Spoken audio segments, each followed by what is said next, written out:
কোটা সংস্কার আন্দোলনে শিক্ষার্থীদের সঙ্গে একত্রতা প্রকাশ করে সরব ছিলেন ঢাকা বিশ্ববিদ্যালয়ের আইন বিভাগের অধ্যাপক ডক্টর আসিফ নজরুল। ছাত্র জনতার গণ অভ্যুত্থানের মুখে পদত্যাগ করে দেশ ছাড়েন শেখ হাসিনা। এরপর ছাত্ররা আস্থা রেখেছেন ডক্টর আসিফের প্রতি। অন্তর্বর্তীকালীন সরকারের আইন, বিচার ও সংসদ বিষয়ক মন্ত্রণালয়ে দায়িত্ব পেয়েছেন তিনি। অন্যদিকে 2020 সালে ডক্টর আসিফ নজরুলের দেওয়া একটি ফেসবুক পোস্টে সম্প্রতি নতুন করে ভাইরাল হয়েছে, যেটি আবার নতুন করে স্মরণ করিয়ে দিলেন কথাসাহিত্যিক হুমায়ুন আহমেদের পত্নী মেহের আফরোজ শাহন। পোস্টটিতে শেয়ার করে এই অভিনেত্রী নির্মাতা লিখেছেন, এখন নিশ্চয়ই হবে, আশায় আছি।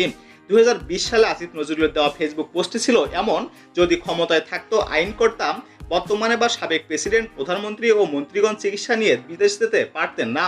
ক্ষমতা, চাকুরি বা ব্যবসা কোনোভাবেই তাদের সন্তানরা সরকারের সঙ্গে সংশ্লিষ্ট হতে পারতেন না। সপ্তাহে অন্তত একদিন তাদের গণপরিবহনে চড়তে হবে। রাস্তায় চলাচলে তারা অন্য একটি যানবাহনও থামিয়ে রাখতে পারবেন না।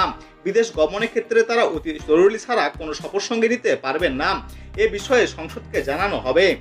প্রসঙ্গত, আসিফ নজরুল ও শাওনের আরও একটি পরিচয় আছে। সম্পর্কে শাওনের মেয়ের জামাই হচ্ছেন আসিফ নজরুল। স্বামী হুমায়ুন আহমেদের প্রথম সংসারের তৃতীয় মেয়ে শিলা আহমেদের বর ডক্টর আসিফ নজরুল।